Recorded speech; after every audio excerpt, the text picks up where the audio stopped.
Can't imagine at the start of the season many would have predicted these standings by round 3. Brands Hatch has plenty to do with how things sit, but it's not the only place where we've seen unpredictability rear its head. While many of the drivers have experienced Zandvoort and know what sort of tight racing to expect, it doesn't take away the fact that it's just as likely to be just as wild as last week.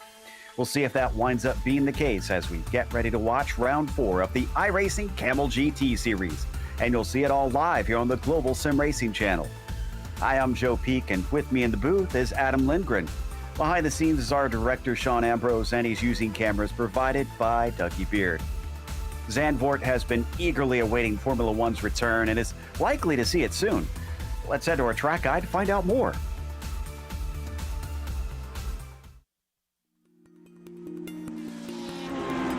Welcome to Zandvoort. This track just to the west of Amsterdam fell into obscurity, but is getting new life in recent times thanks to a resurgence of Formula One fans in the country. Back in the mid-20th century, it hosted the Formula One Dutch Grand Prix for nearly 30 years. Granted, it was on a much faster and more flowing layout. Nowadays, the 5 different versions which are available to be run are mostly tight and technical. The shortest one is a little under a mile, while even the longest only stretches to a little over 2.5 miles. These tiny lengths, plus the narrowness of the track and its lack of long straights, make passing almost maddeningly difficult. The 2 most common spots are Tarzan, which is the first corner, and Hans Ernst, which is the final chicane. Even though it has recently been updated in the real world with more banking, even on the old track here on iRacing it has an unusual amount of camber for a road course. The 2 aforementioned turns, along with Hugenholtz and Schieflock, allow drivers to carry more speed than you'd expect. It also gives drivers a chance to take slightly unusual lines. Like most old-school tracks, runoff is minimal. Mistakes in a few of the faster turns tend to allow no time for recovery and a big repair bill. Another unique quality is the fact that Zandvoort is literally next to the beach on the North Sea. Therefore, the sand easily blows its way onto the track surface and lessens grip. It's a tricky place to race, and even trickier circuit to win at. But with the beautiful surroundings, great history, and a mob of enthusiastic fans donning orange, you can't help but want to go visit this fantastic venue.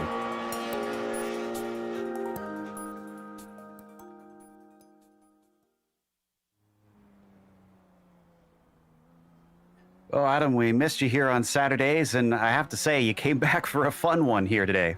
Absolutely, Joe. It's great to be back on the saddle with you again. The last 2 rounds have featured some absolutely amazing racing and some surprise upsets as well, and today's endurance format at Zandvoort has the potential to be the same level of intensity. This narrow, winding 2.7 mile or 4.3 kilometer loping track features almost constant elevation change, many tight, low radius corners, but also a decent amount of banking, making it fantastic for GT cars and extremely fast for prototypes. The Audis will find most of the track well suited to their vehicles, with the biggest challenges being between turns 8 and turns 10, that complex, as well as the heavy braking and dangerous inside curbs of the Audi S. Every Audi driver will be focusing on maximizing the exit of Arie Luyendyk onto the front straightaway to effect a pass or defend their position, while trying to make sure that the screaming Nissans don't knock them offline. The Nissans will find their greatest challenge to be Vodafone and the Audi S, as well as the small but dangerous curbs lining this 2-lane circuit at its widest point. Multi-class here as well as a terrifying affair, with absolutely no runoff available and a time delta of over 5 seconds per lap. Both classes will need to work together to not lose time or damage their vehicles. Add to that a likely pit stop for both classes, and you have a recipe for intensity today, Joe. And in fact, those pit stops will be a bit of a talking point, not just for passing, but that pit entry. We'll talk about that in a bit. First, though, let's look at the championship. Up at the top of the GTPs, Nick Schneider still leading the way, even though he didn't have the greatest days last time. Fabian Gerber only 5 points behind him still because of Schneider's lack of scoring. Hisada jumps himself up into the top 3 with Mudrack in there as well as Aitor Sintez Guindo. Not names we're used to seeing fighting in the top 5. What about the GTOs? This is a little bit more stable, but with a win last week, Ova Trankray jumps up to the top of the standings ahead of Nick McComas by 6 points. Phil Lake drops 2 positions down 8 points because of that incident he had last week at Brands Hatch. Yuko Leskala also not having a great race last week, being knocked out through the first couple of corners, back down into the 10th position and had to do a recovery drive. He's 10 points back, and Jamie Hamill-Smith clinging on to that 5th position. He dropped 3 positions as well last week, only 11 points back of the lead. It's still very very tight, Joe, but it's very scrambled at this point. Indeed it is. Well, today's race, as we mentioned, is a 60-minute event. So it'll be a little bit different than you might be used to. It's an endurance format, as we said, which will include pit stops for each class. It's an open setup series, which means the drivers can try to tweak the cars to their liking. I have to imagine a lot of them are going to be trying for high downforce out here today, but they have no fast repairs and the barriers are close here, so it's going to be easy to accrue damage if you make a mistake. And if you wind up using up too many incident points during these 60 minutes, you'll get a drive-through at 17 and an actual full disqualification at 25. Nick Schneider holds the provisional pole, but we're waiting on the small handful of other GTPs to finish heading their way around.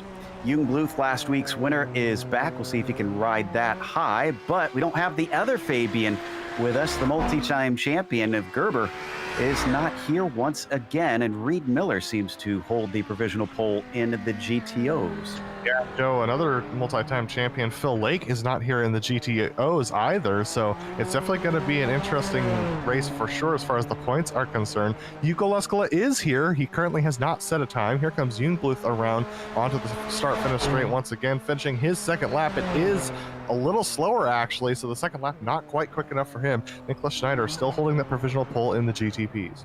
How about Laust Olsen on the front row today, at least as things sit right now? We're still waiting on Douglas Cloud, Brzezinski, and Krejcik to get out there. I don't see Sintez Guindo on track, and he's running out of time to be able to set a lap, as we see Jeffrey Eddy, who improves his time, but he'll stay in 7th, unfortunately. We've only got 700s between P1 and P2 in our GTOs. Miller doesn't improve on his second lap, so Kortniemi, and Olenek now snatches the pole away. Doing a great job this season, too. Last week's race was great for him. This week looks like it's going to be a nice pole position. Here we go with Kortniemi, who's going to come across the line. He does improve his time, goes up to 2nd position, but Yuko Leskala has not set a time yet. This is his second and final attempt. Let's see whether or not he can set a time. He crosses the line with 1:35.728. Is that going to be good enough? Yes, it is. He jumps up to pole position 0.8 faster than Rob Olenek. Oof. That is a massive gap. And if he can keep that up with his race pace, it's going to be hard to catch him. Still waiting on a few names to put one down. Mukanos and Trangerade still haven't set one. Hugh Haycox isn't out on track, so I'm not sure if he will be able to set a time as we look at Bayo, who comes down and across. Looks like his second time gets deleted, unfortunately. Yeah, so my eyes right now on Ove Trangrade as he's going to come around. We know how well he did last week. Let's see whether or not he can set a good qualifying time this time around. So coming through the final turn, Ari Lyondike corner, he's going to come around, clip that inside curving just a little bit, try and allow the car to go all the way to the outside. He gets a little bit loose there. Let's see whether or not this is a decent time, whether it sticks. He crosses the line of 38.341. Not a great time for him. And now he's starting his second lap. I don't think he's going to have time to finish it. He won't, Joe. So he's unfortunately going to start at the back of the field. Reed Miller, still good enough for 5th. And also Douglas Cloud put himself into P5. Nick Schneider, second time does not count. I think he parked it first time around, so he's just practicing from here. Ian Haycox does put one in, and excuse me, no, he came across a while ago. Looks like he gets bumped down to 8th. I think it was Koivisto who jumped a little bit farther up. So Leskala, having taken both of his laps, is going to practice his pit entry and demonstrates exactly what I was talking about earlier, Adam, with the difficulties of trying to come in. Absolutely terrifying trying to come into pit lane on this race course, especially for the GGPs with how wide they are. It's really hard to get into that pit lane without taking damage. So here we see Carlos Bayat coming around the course, already completing one of his qualifying laps down in 14th position right now, last of the drivers to set a time. But we have 5 GTO drivers who have not set a time: Hugh Haycox, Ove Trangrade, Carlos Fonseca, Michael Fazzari, and Michael Steiner, who have not set their times. So this means that Carlos is going to start out ahead of those guys, and some of those are some of our faster drivers in the GTO. So the start's going to be very interesting for those drivers as far as their recovery. I mean, I guess it's not a recovery drive, but the start's going to be interesting for sure. Is Ove going to get his time in? He does at the last moment. A 36.7 will put him in third. Oh my God. Wow. Okay. So he just squeaked it in with like 2 seconds left on the clock. Let's go through that starting order with Nick Schneider on the pole, and Laust Olsen will be in second. Fabian Jungbluth going to see if he can make it a second win in a row to follow up his maiden victory. He'll start from third. Martin Krajcik, great qualifying for him in fourth. Douglas Cloud coming in with a P5 as Aaron Stillwell will start in sixth. Savoy is seventh as Mark Gamarek in P8, and it's Jeffrey Eddy ninth. And as you mentioned, Cintes Guindo and Brusniski have not set a time. Then we have Jukka Leskala, who's going to start on pole for the GTOs with Rob Olenek starting off in second position. Ove Trangrade starting off in third with Topi Kortanimi starting off in the fourth spot. Marty Ollie's going to start off in fifth position ahead of Reed Miller, a great qualifying for Marty. Reed Miller starting off in sixth with Hideki Koivisto in seventh position. Nick McConos is going to start off in eighth, not a great qualifying for him, or Ian Haycox, who lines up behind him in ninth spot. Mark Ole is going to start off in 10th with Pablo Rangel in 11th position. Mika Tupel is going to start off in 12th. Next to him is going to be Jamie Hamill-Smith with Oren Laskin and Carls Bayot in the 14th and 15th positions, rounding out the drivers who set times. Then we have Hugh Haycox, Carlos Fonseca, Michael Fazzari, and Michael Steiner, rounding out your 30-car field out here, and 19 GTO starters. Yeah, this is going to be a packed field for a track of this size.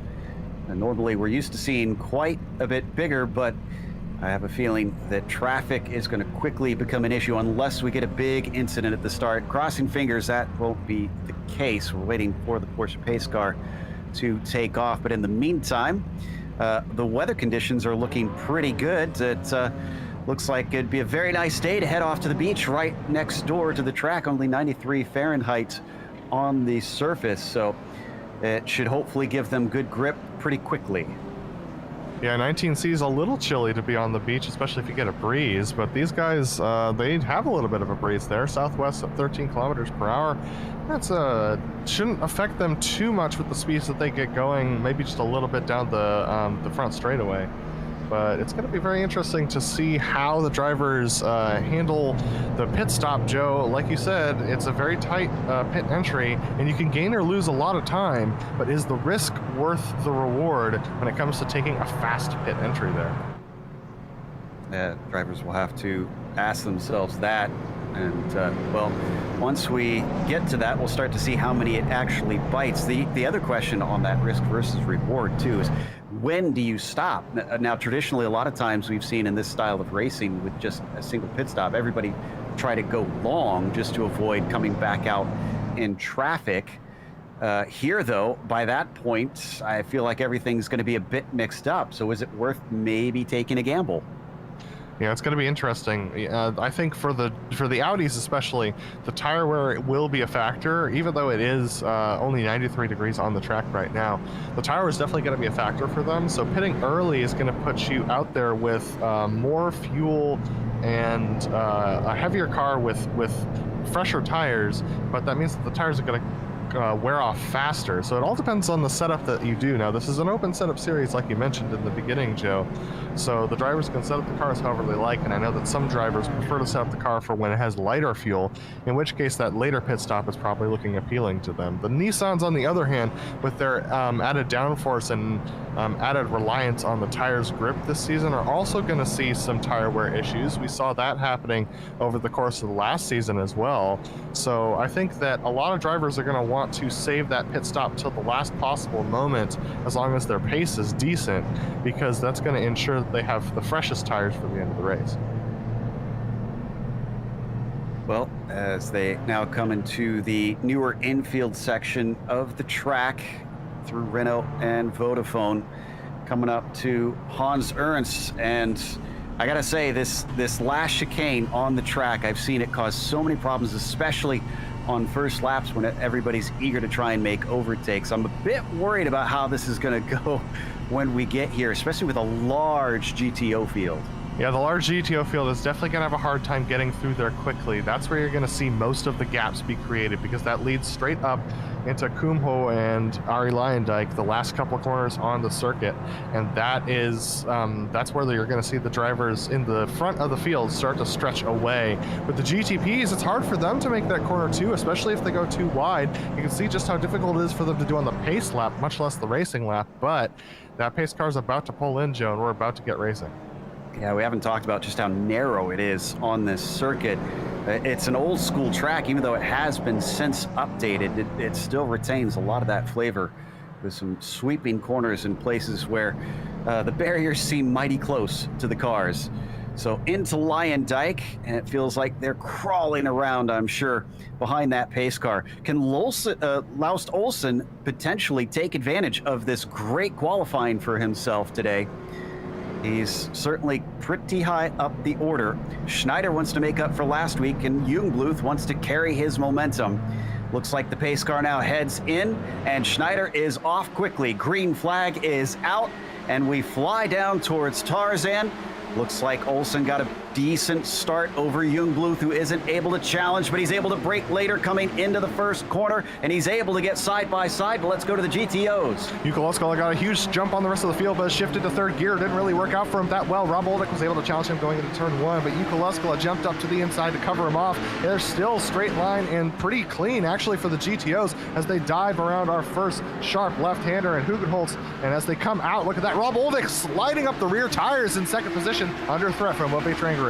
Olsen retained that second place over Jungbluth. Oh, and we got a car off. That's Krejcik into the wall on the first lap. Not sure what caused that. We'll come back to that in a little bit. He's very damaged and trying to return as the GTO leaders are coming through. Absolutely, GTOs are going to be able to come through. Krejcik staying off the track to allow the GTOs to come through the field. Very clean from everybody up to this point, but now we come down to that pinch point that you talked about, Joe. The GTPs are going to get there first, heading into those first couple of very tight corners. This switchback right to left. Looks like Schneider, Olsen going to get through cleanly. Jungbluth and Stillwell as well. Ooh, that was Cloud, who just went off that we saw in the red machine. He'll lose his spot to Gamek. Second place is close for the GTOs, but it looks like Rob's able to hold on to it. Absolutely. Hugh Haycox had a spin in the back of the field. Pablo Rangel ended up collecting him. Those two are back to 17th and 19th respectively, but Yuka Luskala really running away with this at this point. Douglas Cloud has had a spin in the GTPs. He's back to the last position as well. But look at this, Yuka Luskala running away. Rob Oldick, though, under heavy pressure from Ove Trangarade. Ove got a really good exit. Let's see if they can challenge him into one. That's Cloud trying to stay out of the way of them, and he breaks deep into the corner. So he's thankfully ahead before the GTOs get mixed up in this. Luskala already pulling a gap of about a second and a half over everybody else. Bravo, Ove, Kortenami, the next three behind him. We ride on board with fifth place Reed Miller.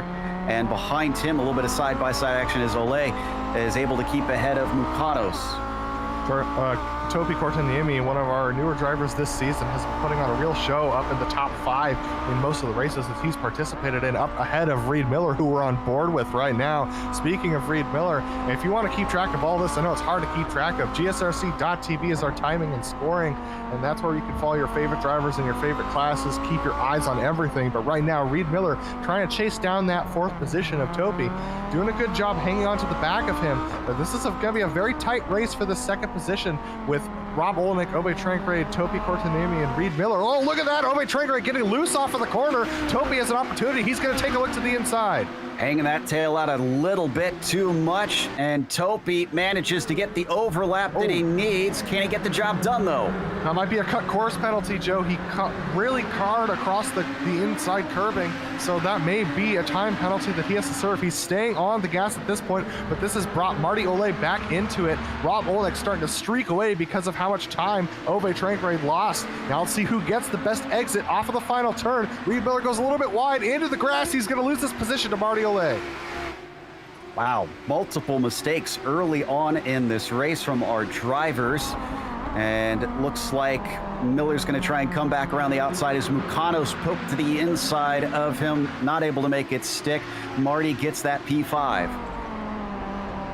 Looking back from Marty Ole as he's trying to fend off Reed Miller, who made that mistake coming out of line dike. Now they come down through Hugenholtz once again, up towards this winding, twisting section on what would be the back straight. It's not straight at all. It's up and down, left and right. You have to line up your car perfectly because it is flat out for these Audis, but it's really hard to get it right when you're tucked in behind the cars ahead of you.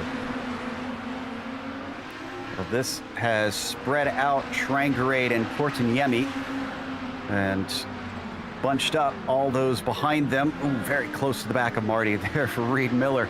He wants that spot back as Nick Schneider now setting the fastest lap of the race and streaking away at the front of the GTPs. We're heading down to Hans Ernst once again.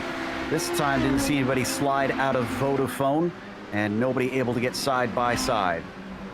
No, not at all. And I think that Marty Ole is actually a little bit out of position here as far as pace is concerned. He's actually starting to become a little bit of a cork in the bottle there as Oren Laskin actually had a spin in the back of the field. He's back going by himself. But I think this is all starting to bottle up everybody behind Marty Ole a little bit because we got everyone down to Ian Haycox in 9th position, who's tucked in behind these guys as they're doing their drafting down the front straightaway. 5 minutes of this race gone at this point. One of the few places they can actually feel the effects of the draft on this track. You see how early they break into the corner. Miller breaking a little too late as he goes wide, tries to collect it, and Mukano snatches P6 up. A couple of uncharacteristic mistakes from Reed Miller at the beginning of this race, going deep on the brakes into turn 1 here, and remember the moment with line dike just about 2 laps ago as well. So unfortunate for him, he's starting to fall back in this field. He's going to have to work his way back up there, now already back to his starting position of 6th place.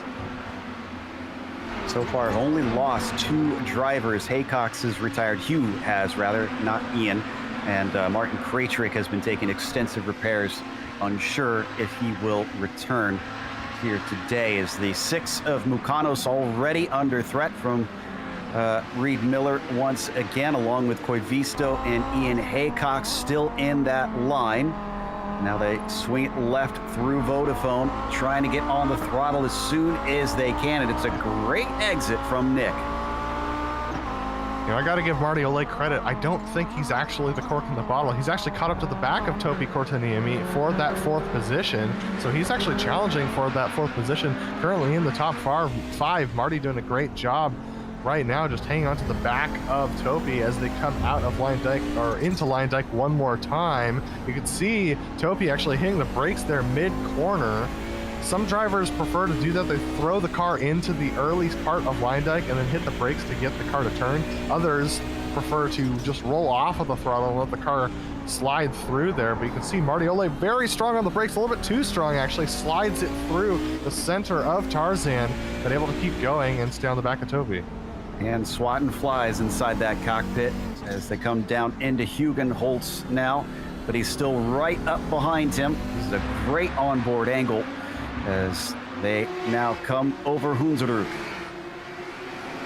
Yeah, and Joe, I could tell that everyone is being a little bit more cautious over the course of the beginning of this race, but P4 in the GTPs is actually starting to heat up a little bit between Aaron Stillwell and Mark Gamick. These two, Gamick has been trying to catch up to the back of Stillwell for the beginning of this race, and now that they caught up to the back of Michael Steiner, who is in P18 in the GTO class. He's the first of those that these two are lapping. But Gamick has not been able to find a way by, and it's so challenging to find a place to pass around here in the GTP. You more accurately have to force a mistake out of the driver ahead of you, and I think that's why Gamick is putting the pressure on Stillwell. Yeah, I wonder if we could get a replay of the front stretch between these two, because Gamick had a very scary moment with that lap traffic. Had to get out of it very quickly as they approach that GTO. Here we go. I think we got this spooled up now. This is just after it happened right here. Yeah, it was a really scary moment. So here they come out of Lyondike, and you're going to see Gamick tucked in behind Stillwell, and he has no visual of the car ahead of him, Steiner, and he comes out to try and make the pass, and Steiner's there and actually goes to the inside to avoid what possibly was going to be an incident. But Gamick had the pass set up, but couldn't get it done. But Joe, Marty Olay has now been caught by Nick Bacanos, Reed Miller, Hideki Koibisto, and Ian Haycox, and they're all trying to work their way past Toby Cortlanimi at this point. My goodness, it really is a train. Look at them go as they climb over the hills. And I thought for a second Mukanos had a bit of a better run, but he drops back. And they now go through the very fast sheave lock. A lot of banking in this corner, but nobody able to do anything there. Into Masters. Quick kink to the right. And a poor exit. Was that a missed shift? It was contact for sure. I think it might have gotten Toby a little bit off base. Now everyone, look at them just bottle up as they go through the corner into Vodafone here. It's going to be a really tight corner for Toby to try and hang on to this position. He does so. Marty Olay with not a great exit. Here comes Nick Bacanos around the outside. Can he make it outside pass down to turn 12? And here comes our leader, Nicholas Schneider, to just add to the chaos. And he finds his way through, I don't know how, without making any sort of incident out of it. Mukanos had to give up some space for that. Tries to put himself between Kortaniemi and Oli, but it barely works out for him. And that compromised Topi quite a bit on the entry to the final corner down the front stretch, though he actually manages it well. But actually, Reed Miller's going to try and make a move on Nick Bacanos. He's going to try and go around the outside of Tarzan. Here comes Lars Olsen to slide by and make it 3 wide. Nicholas Bacanos having to worry about his breaking point. Reed Miller's just going to give up on this one as Lars Olsen and Fabian Jungbluth have to cut through. Lars Olsen now trapped up ahead of them. All the chaos starting to happen here with the multi-class. This first time through cannot be fun for these GTP drivers. Jungbluth trying to stay patient, keep it safe. That rewarded him with a win last week. But that time he has to glance off the side of Kortaniemi, who loses momentum, and Oli has nowhere to go. He's saved by the narrowness of the track. Yeah, nose-to-tail contact between Ole and Kortaniemi. Kortaniemi doing a great job of trying to defend here. Ole had an opportunity to go around the outside, but was worried about Kortaniemi going wide, hence why he didn't make the move. But now they're bottled up once again. They have Mark Gamick, who's about a second behind. Look at this train we've got going on, going into Vodafone. Can't believe they haven't changed any positions in this group in this whole time. And Gamick, he's going to stick off to the right side. Is everybody going to pull out of the way in time? Not quite. He'll be stuck in the middle of it as he puts himself between Makanos and Olay.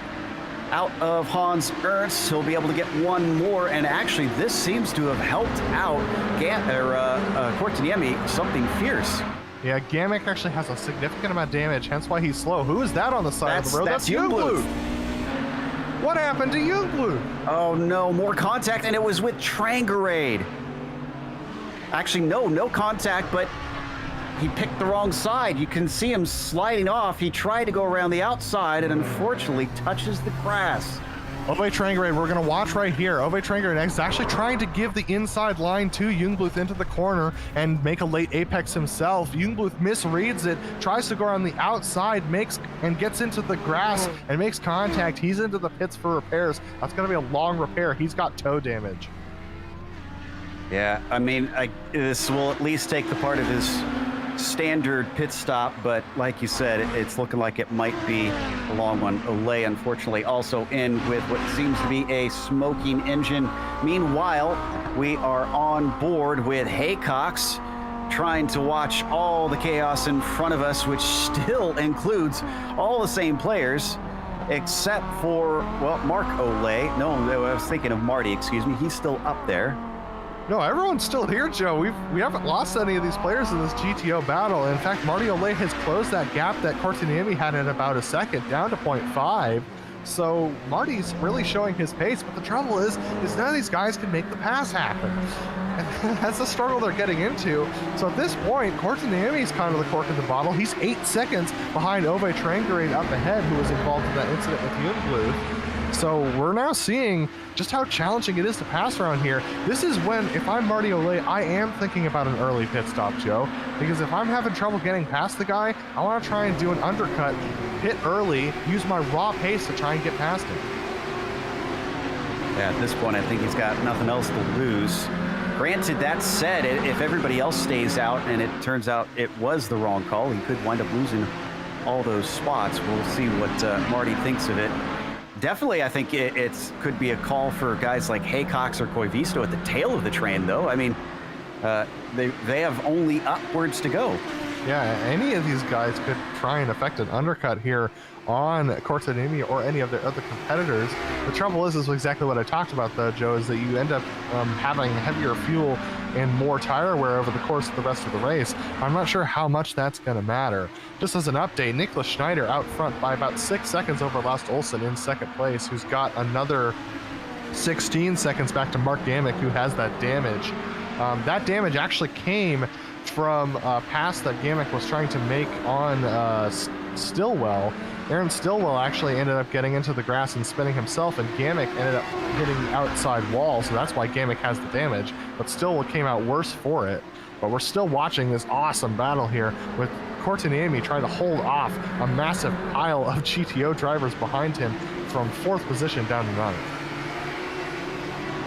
Here comes Brzezinski and the 25. Peters got to try and pick his way past this train now. He's 6th out of our 8 GTPs still running. Make that 9, as it looks like Krejcik has returned to the circuit. So Peter, well, he's flashing his lights. He seems to think he's going to get by Miller. He's going to get to the inside of him at the very least, and that'll do the job for that one. Yeah, as a GTP, you have to be extremely assertive when it comes to these positions.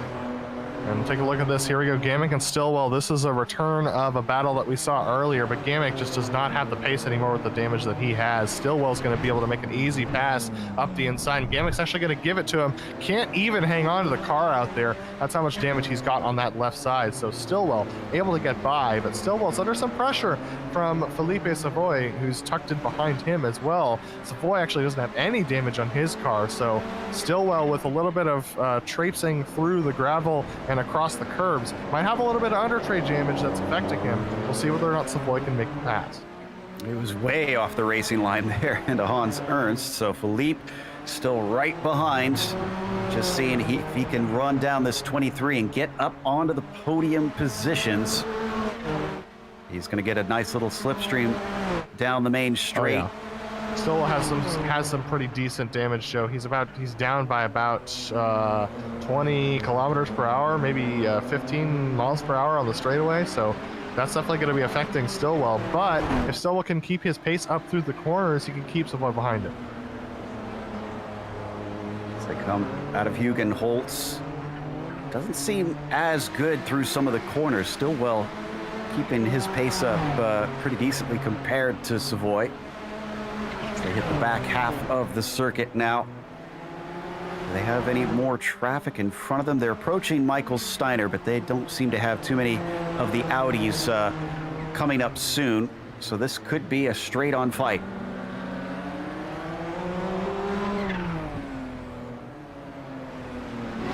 Well, we got Carlos Fonseca and Oren Laskin. Carlos Fonseca making a pass on Laskin into turn 1. Laskin looks like he gave that position up. He has some right side damage himself. Oren Laskin does. It seemed to be affecting his straight line speed, so that's why we saw that position happen. This was for P12 in the GTO class.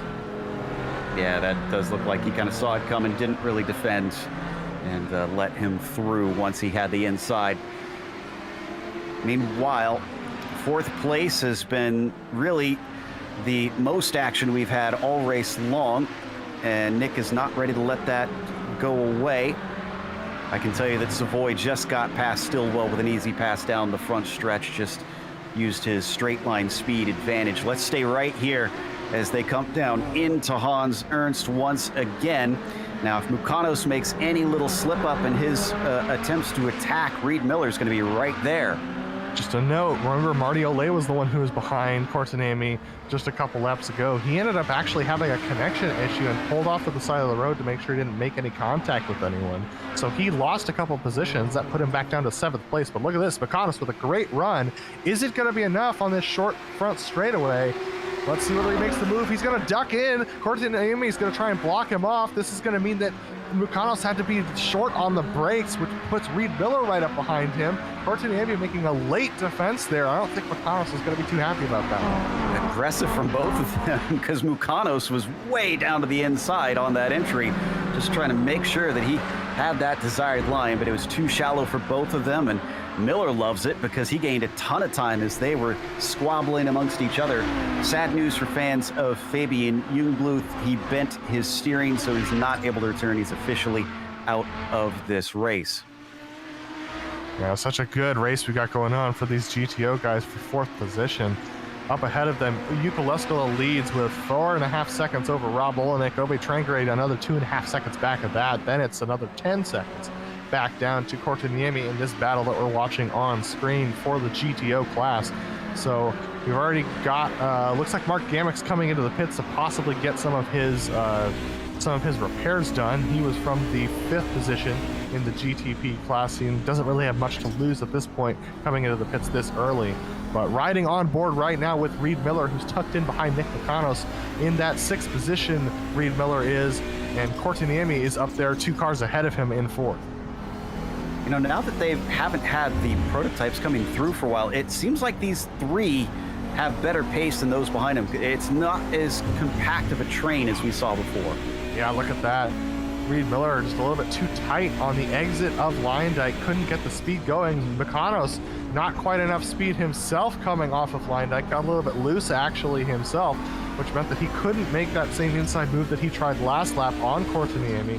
So everything's going to stay status quo as we head down to Hooten Holtz one more time. I think this is kind of what we expected. It's going to be a case of waiting for that mistake in front of you to really be able to pounce. As even though Mukanos has looked quick, Korteniemi has survived attacks and even getting run into by one of our prototype drivers at one point during this race. Here's more company coming up behind them. Krejcik and the chased by our leader. Yeah. Nick Schneider is going to come through and try and pass Krejcik in of his own class who's got damage, as well as all of these GTOs. This is going to make things interesting for Nicholas Schneider to try and navigate through this without damage. Reed Miller's going to give away the outside and allow Nicholas Schneider to go through as we follow him on the helicopter cam down here. Look at this. Krejcik's able to get by. This is going to be close. Ooh. Oh, he spins out. Schneider spins off into the gravel. Olsen's coming around. Can he get it going in time? He's back onto the track just as Laust enters the same corner. That gap wound up being crucial for our leader to get away from everybody and be able to use it up in that mistake. Schneider got the squeeze there from Korteniemi, who is going back out to the outside to maximize his braking. And now Nicholas Schneider, that gap has closed from 10 seconds down to 2 seconds. And look at this, Korteniemi and Makanos going once again into the first corner. Korteniemi having to cover off Makanos there. Oh, but Nick once again, he has a good exit, but he can't do anything with it into Gerlach. And now up to Hooten Holtz. He's almost pushing him through the corner. Look at this. And this has brought Marty Ole back into the mix. As all 3 of them, this is not good news for Schneider. This is a terrible place to try and get through. Yeah, this is really, really tense stuff for Schneider. Schneider's able to use that downforce to get around the outside. He's free and clear, probably breathing a huge sigh of relief. And here comes Laust Olsen back into that battle. And he's got to try and clear this as well. Otherwise, all that time he gained on Schneider is going to disappear. No contact! I think that was Ole, unfortunately, finding... Miller going inside of Nick Makanos here for the 5th position. They're going to make door-to-door contact, and Laust Olsen's going to back off. Mark Gamek trying to figure out where to go in the background. We're on board with Laust Olsen. Is he going to try and make it 3 wide? It looks like Mark Gamek is. He's going to slide straight by all of those guys. Still side by side between Reed Miller and Nick Makanos as they go through. Look at that. Nick Makanos hanging on to it, but he can't get the exit of the corner. Here comes Laust Olsen. He can't find a way through yet. 3 wide, just a little too sketchy for his taste here, but now he's able to cut underneath. Now that wasn't for position, so that was just the lapped Gamek trying to get back around as Douglas Cloud has also pitted in as all this was happening. And no change yet still. 4th for Korteniemi, 5th for Mukanos, 6th for Miller. And but guess who lost out hugely in that? That was Laus Olsen. Laus lost 6 seconds due to that being held up by that battle. The gap that was at 2 seconds between Schneider and Olsen now out to 8 seconds and growing. So Schneider, even after his spin, able to get through the traffic when Laus wasn't, and now Laus has lost all that time back. You know, this is saying to me, Adam, this says that you cannot count on anything. I mean, 10 seconds to 2 seconds to 8 seconds in a matter of a lap. I don't think you can count anything safe unless you're a full lap ahead. So if you come up on a GTO battle like this one that we've been watching, and those guys are under a second to each other, you've got to try and figure out your way by and be as assertive as possible. You noticed how Mark Gamick was able to get through where Laus Olsen wasn't. That just came to positioning on track and a little bit of bravery. And I'm not saying that Laus isn't brave, but Mark Gamick took a risk and it paid off. And we've seen those risks not pay off before, but Mark Gamick took that risk to get past Laus Olsen and unlap himself there, and it worked out for him. He was able to gain about 3 seconds on Laus Olsen on track just by making that pass where he did.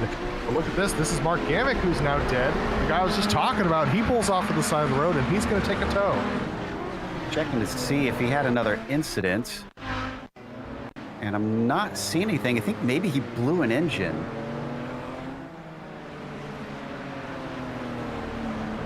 Here we go, coming off the corner. Let's spool it up.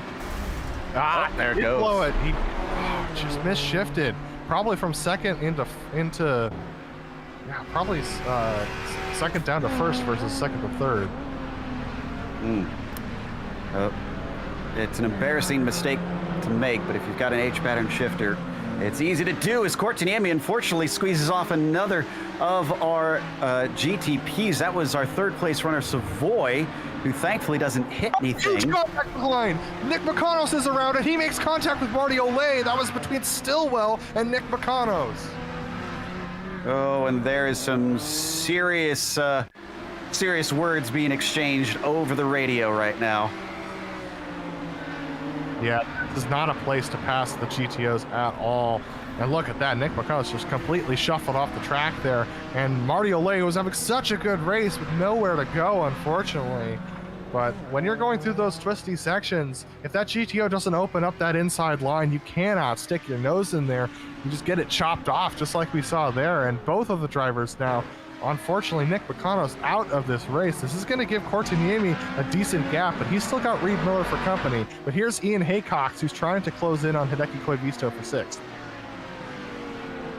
Well, that didn't rob us of all of our fun, but it certainly split things up amongst the main competitors in that group before. So we continue to watch Ian there. Now we look at Marty, who looks like he's going to come and pit this time to try and get that repaired. Yeah, that's a lot of damage, Joe. That's going to be the entire left front of that four-wheel drive system. That left front tire's not going to have any power whatsoever. I've driven around tracks with that kind of damage.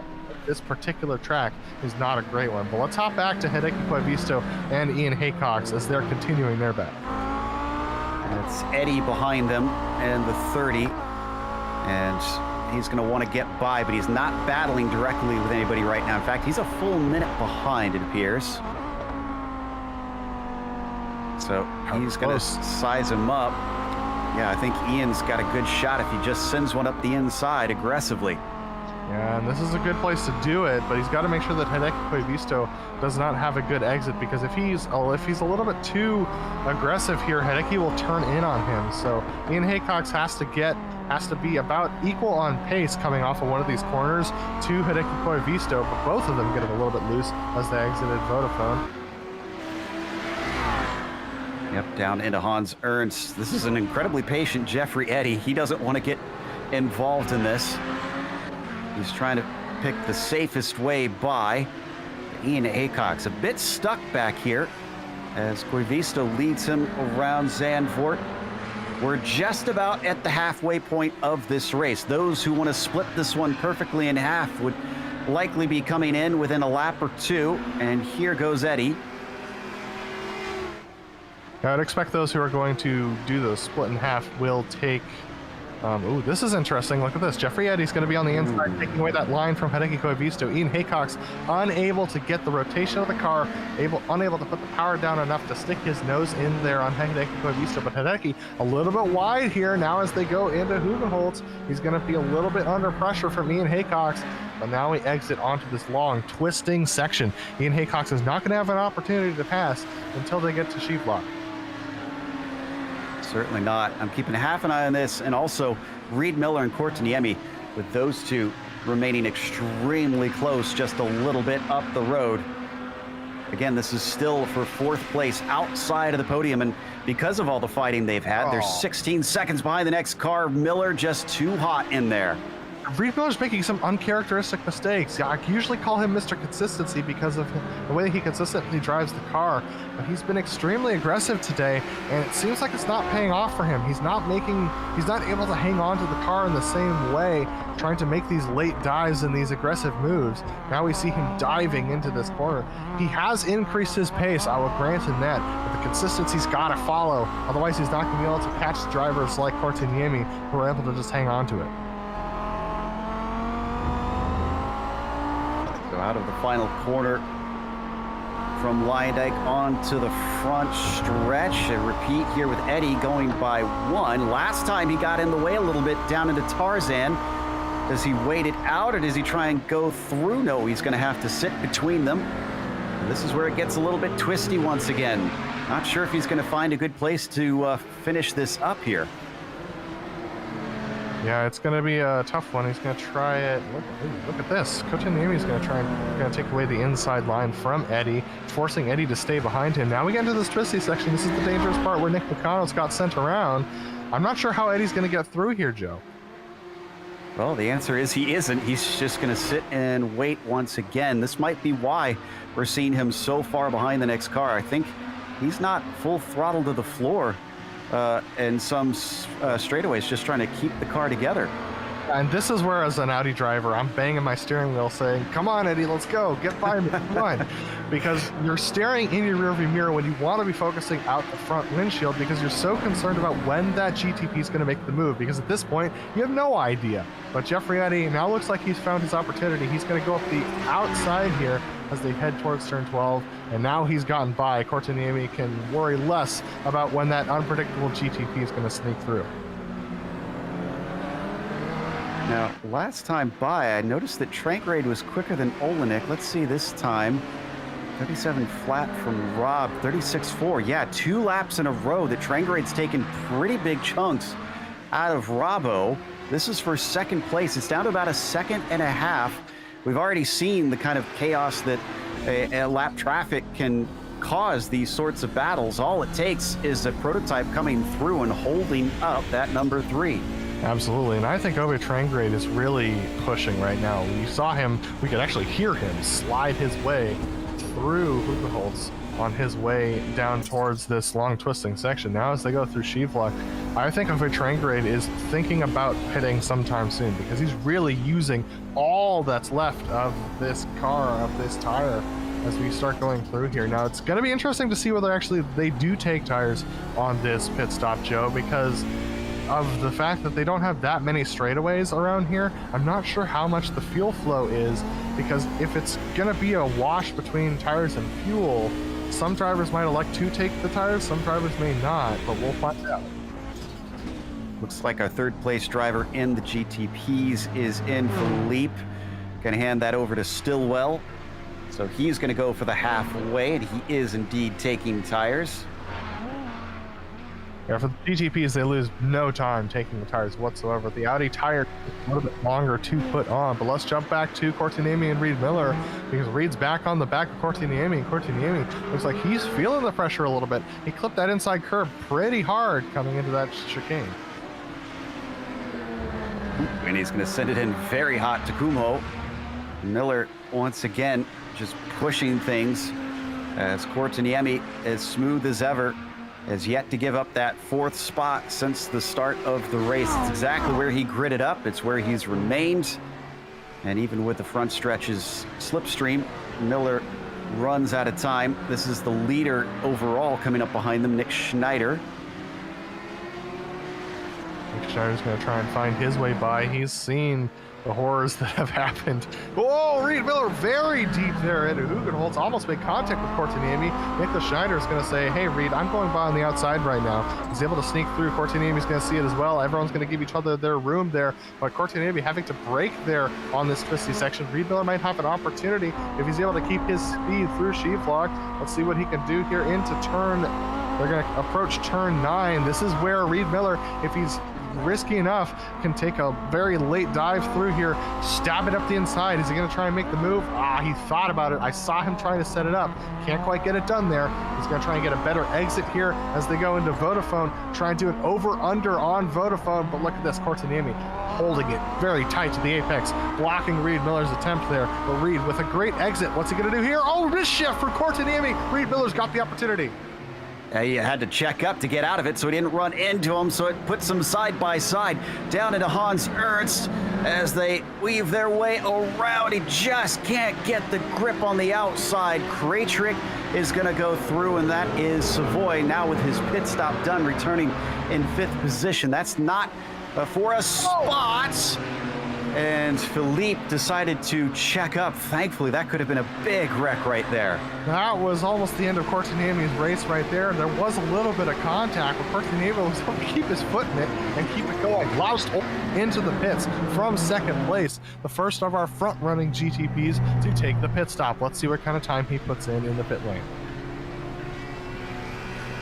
These look like they're decently long stops for the drivers in the prototypes. 45 seconds for Savoy. As we see the blue and yellow number 16 go up on the jacks. Still waiting on Schneider, Stillwell, Brzezinski, and Eddie to come in. Looking back at Ian Haycox once again, still stuck behind Hideki Koivisto. This position according to each other for a while.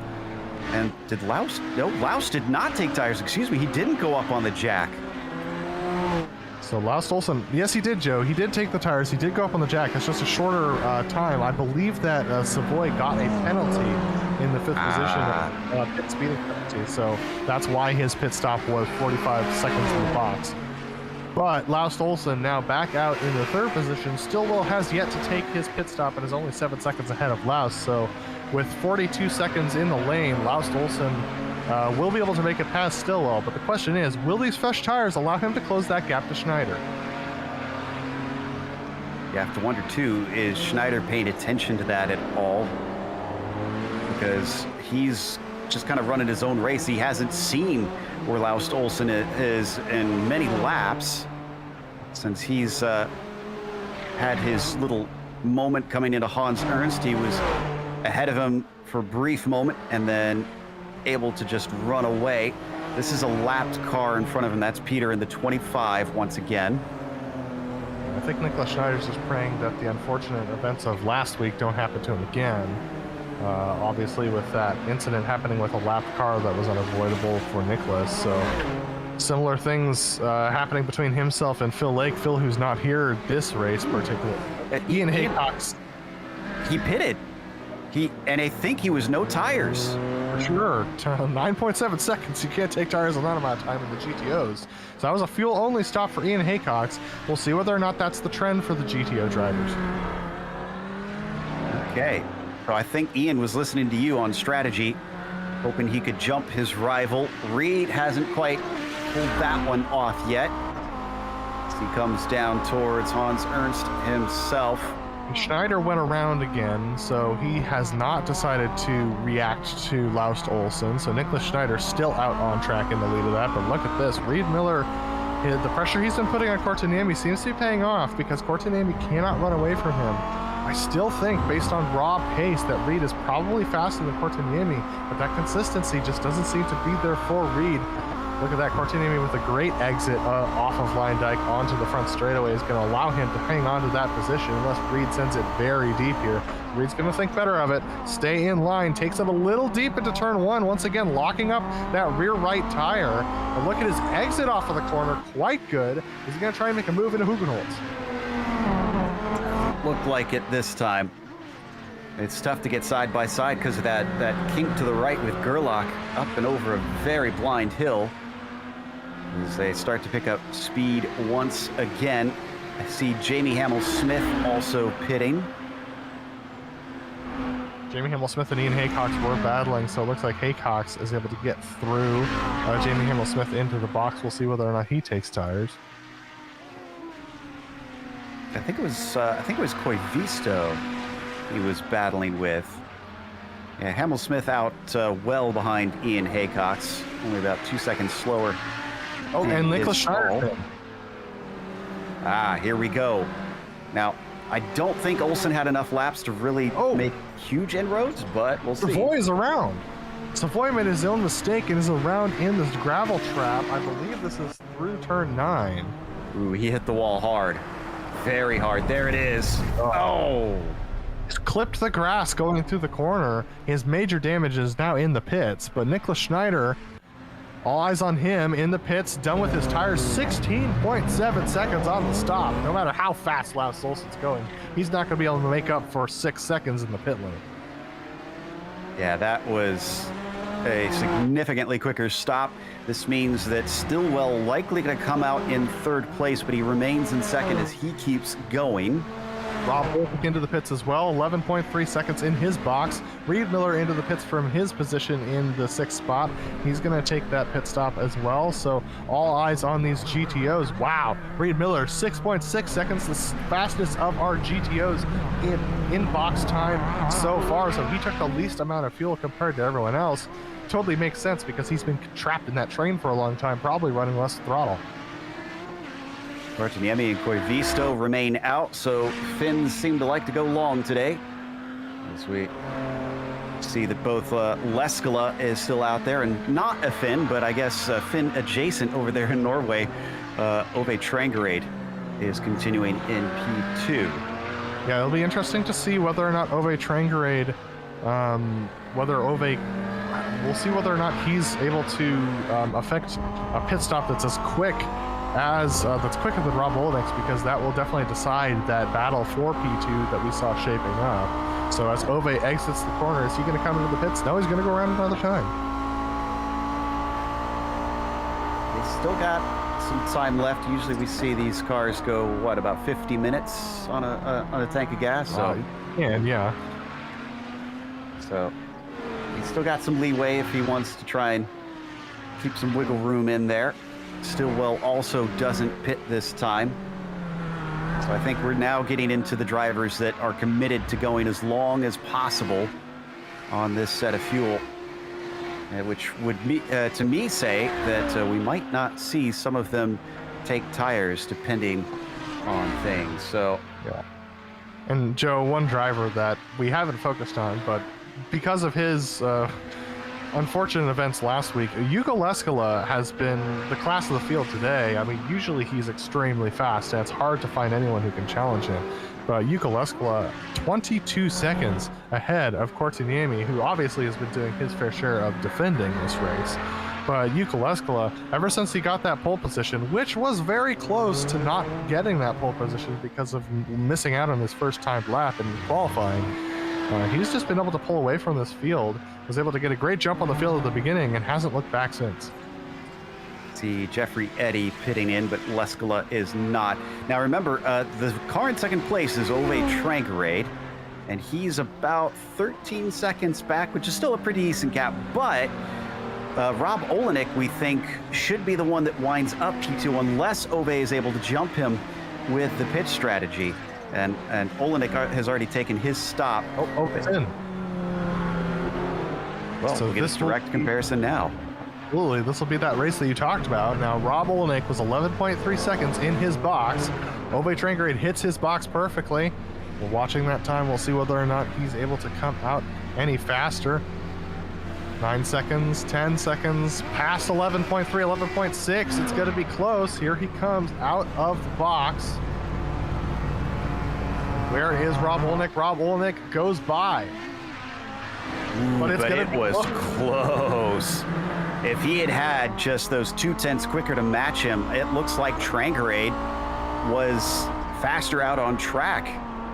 Battle's on. The battle is on for that second position. I think all that clear air was really helping the number 10 car. Just unfortunately, pit stop did not go his way. So they climb up through Slotemacher and towards Sheevlock. So here's an interesting thing to think about, Joe. They both took the same amount of fuel to make it to the end of the race. So I'm assuming that both of them started with full tanks. Now that's a dangerous assumption, of course, because it's an open setup series, so each of them can take as much fuel as they want to.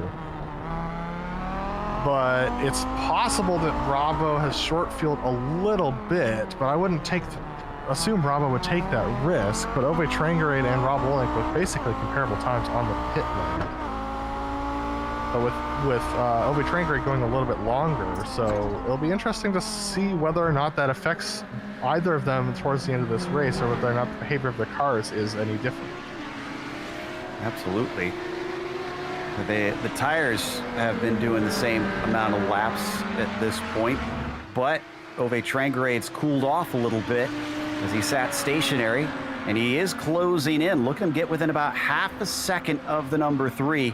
Not close enough to attack here into Tarzan, but he's going to feel that slipstream.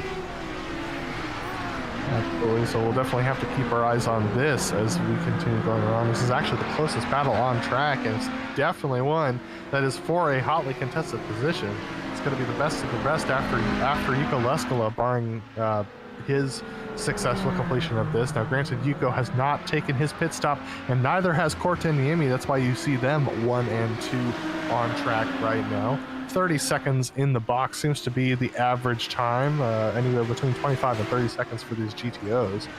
So Yuko will not lose his lead, and Topi will fall behind these two. Remember, Topi was battling with Reed Miller, so that will be interesting to see what happens after Topi takes his pit stop. No stop for Leskala this time by. And the gap is so large that Topi's still coming out of Vodafone. So we watch these two. Ooh, and getting right up underneath them. Ove Trangerade starting to make Rob sweat a little bit. Falls back off the exit of Vodafone down towards Hans Ernst, so he's not going to be able to do it here. A little bit of instability from Rob Olenek under braking there, so I think that the pressure's definitely getting to him. Rob has just not been able to be super consistent at this point, so Ove Trangerade putting some pressure on Rob. Okay, onto the front stretch. Oh, he's way closer than he was last time through. Is this going to do it for him? And what is Robbo going to do in response? He could try and defend as they get the spot from Topi Kortiemi, who you can see pitting off the side. And no, it will not be enough for Trangerade. So that gives us some valuable information. 2 tenths behind, not close enough, and he dips 2 wheels in the dirt. Could lose him a couple tenths, but it's not going to lose him too much track position. So Reed Miller, I can report, has gone through on Kortaniemi, so that pass has been affected. The overcut for Kortaniemi did not work out to his favor. Reed Miller, with that 6.6 second stop, has absolutely left Kortaniemi in the dust, gap up to about 6 seconds coming out of the pit lane. So Reed Miller up to 4th position, about 15, 16 seconds behind these guys. There goes Peter Bruziniak, who came through, cutting through these 2 guys as they're battling. Ove Trangerade having to lose a little bit of time. Whoa, Peter, a little bit overcooking it. Is he going to hang on to it? Yes, he is. Keeps it out of the wall. That's the important thing.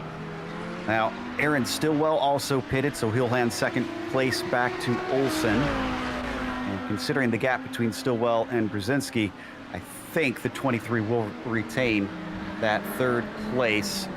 This right here, still for 2nd place. Both of them bounding over the curbs. Seems like it hurt Trangerade a little bit more. Ove's starting to look like his car's pushing a little bit out of the corners where it was a little bit, it's loose in, tight off for Ove Trangerade, which is becoming a real challenge for him. Look at that, Rob Olenek absolutely maximizing the track going around the outside there. So he's definitely trying to make sure he doesn't lose time coming out of Lyondike. Like I said, at the beginning of this race, in the pre-race show, the exit of Lyondike is absolutely the most important corner to maximize in the outing. Oh, it looks like we've had a wreck. I believe this was between Pablo Rangel and Jeffrey Eddie, yeah. Down into Renault. And unfortunately, I put this one on Eddie. For as patient as he was all race long, the one time he goes aggressive, it unfortunately bites him poorly. Yeah, this was a very late move for Eddie, whereas Rangel was very much committed to the corner. You're going to see right here, Eddie thinks, okay, I'm just going to stick out the inside here on Rangel. But at this point, Rangel's committed to the corner. He's already got nose on the apex when Eddie ends up getting his nose in there. So probably would have been better for Eddie to wait at least one more corner or try and get an over-under done on Rangel and make that pass work. But nothing lost for either of those drivers, just a little bit of frustration. Eddie decides, whoa! And they just got squeezed into the pit wall there. Not sure what in the world was going on. Joe was a little frustrated, Joe. He just pulled over after that incident and parked the car. So let's take a look at this. Well, I don't know. That doesn't look like frustration. That just looks like another miscommunication. Yeah, I think he was just trying to get out of the way. At least that's what I'm hoping is the case. So, looking at Oren Laskin and Kamel Smith, 10th and 11th. These are two that we've been seeing on and off during this race, but haven't really focused on. Now they're giving us reason to. Looking through the rear wing of Oren's car, and is that Tupola? Yeah, Tupola's for position. Well, just remember, viewers, that the rear wing of the Audi is not wavy, it's straight, so that's an indication of some damage on the back of Laskin's machine. Awesome to see that they finally got I just enjoy watching the high downforce wing. Well, actually, this is the low downforce wing for the Audis around here with the double spoiler, the pizza holder, as I like to call it. Doesn't hold much pizza when it's bent up like that from Oren Laskin. But Jamie Hamel-Smith going a little bit wide through line dyke, not able to carry the speed there. You got Aaron Stillwell, who's going to sneak through into GTP. He should be able to get past all three of these guys by the time they get to Tarzan into the braking zone. Yep, he's able to sneak through. But Mika Tupola starting to sneak in on these guys, looking for a top 10 himself. I wonder what German is for pizza holder. We'll have to ask the peanut gallery on that one. So we hop on board with Mika now, up into 12th place. Well, I say up into 12th place is a look underneath into Hugenholtz. Hamel Smith spied an opportunity, but had the door shut in his face. Absolutely, and that's where you lose a ton of time. You have to make sure that when you try and make those moves that you can get them done, because if you don't, you lose a ton of time there. But look at this, Jamie Hamel-Smith just putting that pressure onto Oren Laskin as they dive through Sheaflock into turn 9. Heavy braking there. Wow, Jamie Hamel-Smith trying to look up the inside of Laskin there. Is he going to dive it down deep? He's going to try and get the overlap, but can't quite get it there into Renault.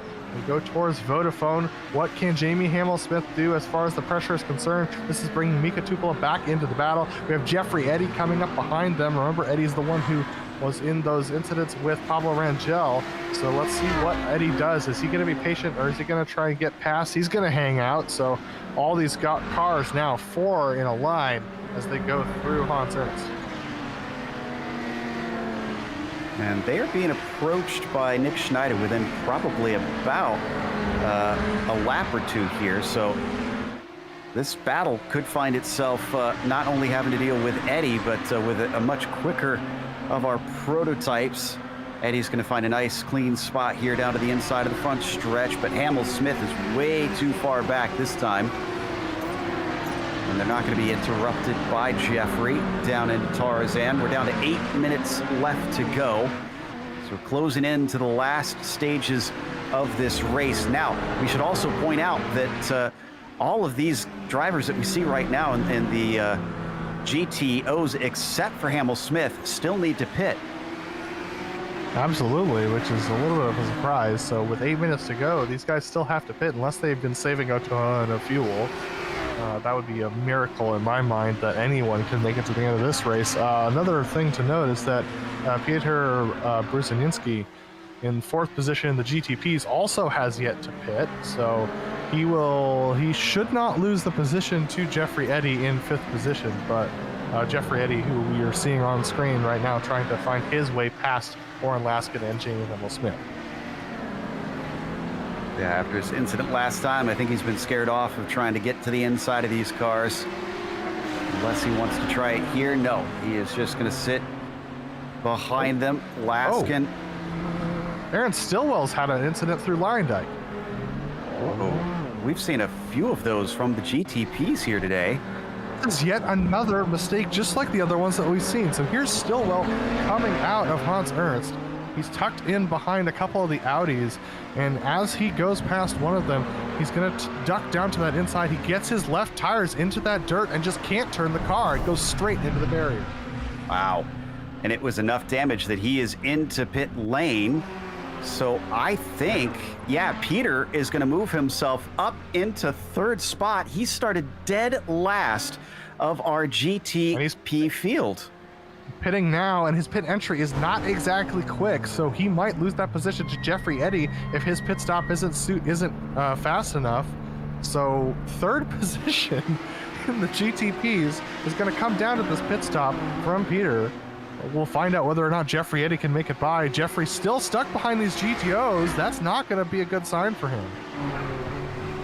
The race has gobbled up a lot of our prototypes today, as we've lost Jungbluth and Gamek, as well as Savoy. Cloud has been out for a few laps now that he's taken about 20 minutes of repairs. Krejcik is still rolling, but he's 3 laps down. Looks like Peter will return in third there, so the 25 now holds a podium position. But I think Stillwell might actually lose fourth unless he gets rolling soon, because Eddy is getting close to passing him by. Eddie's still stuck behind Jamie Hamel-Smith and Lauren Laskin. Hamel-Smith able to get that pass done on Laskin, so now moving himself up into that 10th position. But there's Stillwell still well in the pit lane right now.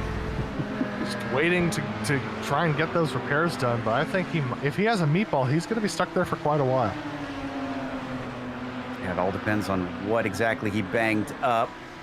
And that is Laskin heading into pit lane along with Tupola, freeing up the car of Eddy a little bit until he gets to the back of Smith. So a couple of our final drivers to take their pit stops right now. We still have Michael Fazzari and Carlos Fonseca in the GTOs who haven't taken their pit stops, with 4 minutes and 30 seconds to go left in this race, as Tupola and Laskin taking their time in the box. And it looks like, Eddy's still unlapping himself. I thought that time by he was going to get through. So hope still lives for Aaron Stillwell. So we saw the 26 back out in 11th place. Fazzari and Fonseca. Now, those are the two that have not yet pitted. They're in 8th and 9th, but I believe, yeah, they're definitely going to hand it over to Hamel-Smith. I don't know if they'll be able to get out ahead of Laskin or not. That might be a question mark. Absolutely. My eyes right now are on the car just ahead of Fazzari, Hideki Koivisto and Ian Haycox. They're still locked in a battle that they've been in pretty much the entire race between each other for that 6th position. If you watch Ian Haycox staying ahead, wow, Nicholas Schneider here putting the fastest lap of the race with 4 minutes to go. Some of that comes down to him just getting some clear air. Yeah, through most of the lap, he didn't have much traffic. There was a little bit in there, but it must have hit it right. And the number 4 is flying. He's got a full 37 seconds ahead of Olsen. Olsen a full lap, it seems, ahead of Brzezinski. Oleskola just now coming out of Line Dyke onto yet another lap for him. He's probably got about 2 or 3 laps left to go. Yuko Oleskola currently 25 seconds ahead down into Tarzan, very tight into Tarzan. Good job to get through there, but this battle here between Ian Haycox and Koivisto continues to rage. Well, there is a lot of dust usually on this track because of its nearness to the beach, and another one has bit it, as Aaron Stillwell is our latest retiree, which promotes Jeffrey Eddy up into the 4th position. This battle on screen, though, between Haycox and Koivisto continues on into the final laps of the race. I heard someone come into pit lane. Looks like Bayat in the 29 gets it down to the last 2 minutes of the race on his fuel, which is mighty impressive. Looking for someone who's going to try and make it to the end. Keep your eyes on Carlos Fonseca, just 1 car behind these guys in 8th position. Carlos has yet to pit. but we'll see whether or not he can make it to the end of the race. Hideki Koivisto, though, used to race with this guy, very respectful driver for sure. He's going to have to be putting pressure on Ian Haycox, though, in order to try and get Haycox to make a mistake. They've got Carlos Bayat, who just took his pit stop, a lapped Audi up ahead of them. This could be Hideki's opportunity if he can stay close enough to Ian. It seemed supremely difficult to try and get by, though, today, so I am uncertain about his chances of making it work, as it looks like Jamie Hamill-Smith overtaking Fonseca, sipping at his fuel, trying to get it to the end. And yeah, you can see how quickly he's running away. I have a feeling that Carlos is really coasting. Carlos is in absolute fuel conservation mode. The bad news for him is that Nicholas Schneider is half a lap ahead of him. So Carlos is going to have to do this lap and probably one more in order to make, actually definitely one more, in order to make it to the end of this race. Yuko Leskola only 8 seconds behind Carlos Fonseca, who's trying to do this without taking a pit stop. And Schneider just crossed the line for the white flag. There's our leader in the GTOs. So he could let Yuko through. Well, no, I guess it doesn't depend on Yuko. It depends on Schneider going through for him to not have to do an extra lap, but you see him there, and he's well far behind as he goes by Trangarade.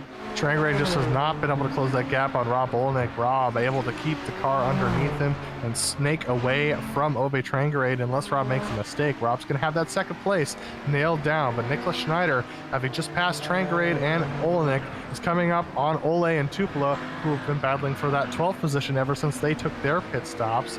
We'll see whether or not Schneider takes this easy. He's not really going to want to get in between this battle because it could be a major risk to him, but he's got enough speed that he's just going to be able to streak straight past by Ole and Tupela here. Ooh, a little bit squeezed, but he's able to get by. I can tell you that Fonseca went past the start-finish line, so he is going to try and do this on a no-stopper. He's committed from this point on. Meanwhile, Nick Schneider comes out of the final few corners.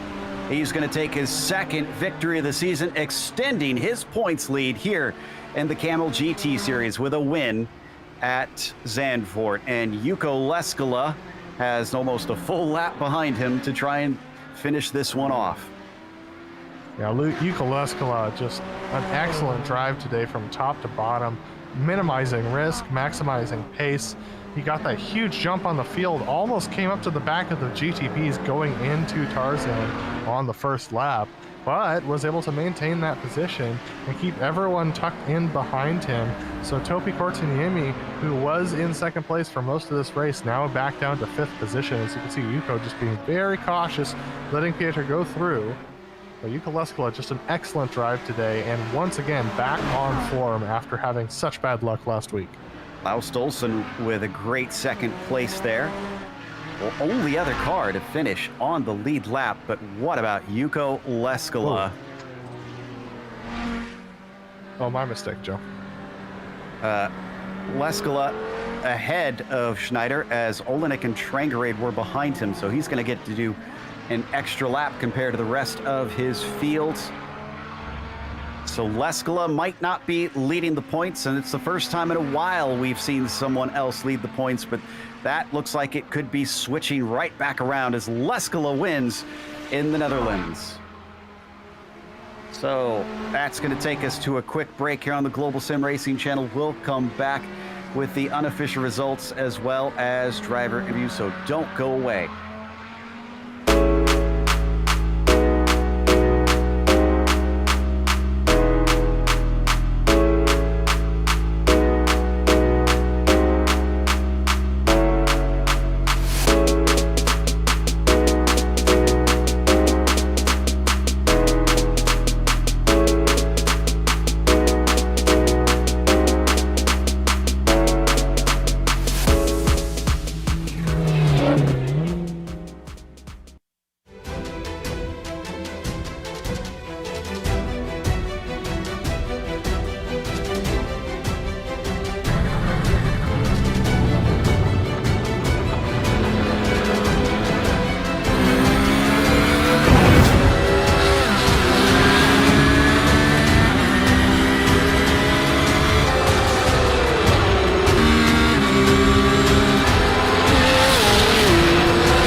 Welcome back to Zandvoort. We just watched round 4 here in the Kamel GT series, and it's another win for Nick Schneider up at the top.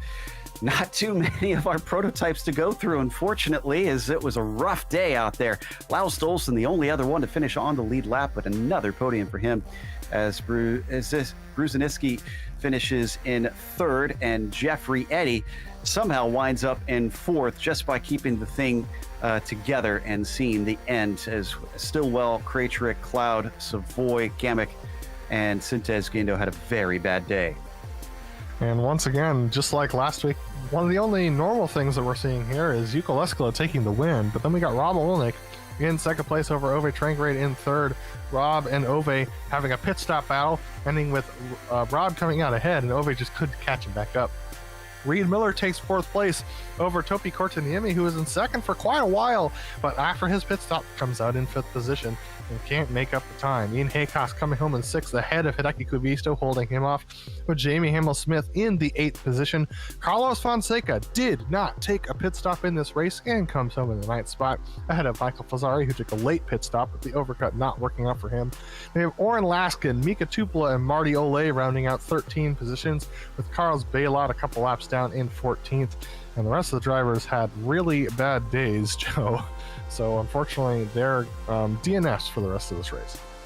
Bad enough day that it seems nobody's interested in talking to us today. As don't have any interviews post-race unless somebody gets in here pretty quick. So looks like we'll have to close this one out a little bit early, as we give a big thank you to the Kamel GT series for bringing us back for another season of coverage. Also, a thank you to the companies that provide the software and hardware for our broadcasts that are listed here on your screen.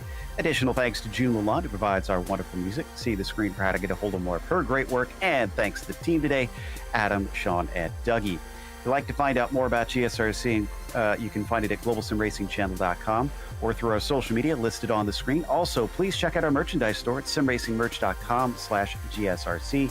We keep a link in the description below. Don't forget to subscribe to our YouTube channel so you don't miss a moment, because the next race should be even more action. Monza, that'll be Saturday, July 17th at 1 p.m. Eastern. But we have upcoming races for other series listed on the screen, so check those out and mark them down on your calendar, including in just about an hour and a half's time, the Formula V Weekend Warriors will be at Okayama at 4 p.m. Eastern. Until next time, race clean, race hard. We'll see you on the track.